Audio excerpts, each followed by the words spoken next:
En France, le parquet national financier, PNF, a requis, jeudi 28 mars, une peine de 7 ans de prison ferme contre Nicolas Sarkozy, dans le cadre de l'affaire du financement présumé illégal de sa campagne présidentielle de 2007 par le régime libyen de Mouammar Kadhafi.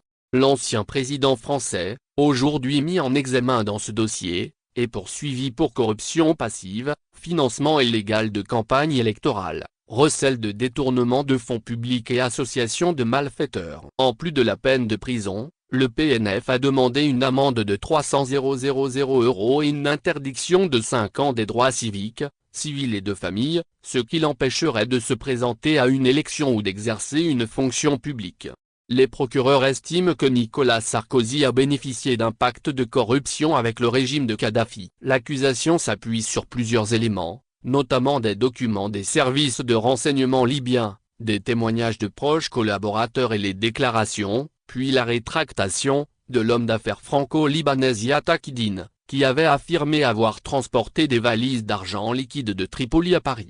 Par ailleurs, le fils de Mouammar Kadhafi, Saif al-Islam Kadhafi, accuse lui aussi Nicolas Sarkozy d'avoir bénéficié de financements occultes. Une déclaration que l'ancien président tourne en dérision, comme témoin impartial, on a trouvé mieux, raille-t-il. L'ancien chef de l'État rejette en bloc toutes les accusations et dénonce une instrumentalisation politique de la justice. Son avocat, Me Christophe Lingrin, fustige les charges retenues par le parquet. On ne sait pas quelle somme, comment elle aurait été remise ni à quoi elle aurait servi. Il n'y a pas eu de financement libyen. Le parquet invente une histoire. Le conseil de Nicolas Sarkozy a d'ores et déjà annoncé qu'un appel serait immédiatement déposé en cas de condamnation. Cette nouvelle affaire s'ajoute à un autre dossier judiciaire qui pèse sur l'ancien chef de l'État. Actuellement sous bracelet électronique, Nicolas Sarkozy purge une peine d'1 an de prison ferme dans le cadre de sa condamnation définitive pour corruption et trafic d'influence dans l'affaire Bismuth,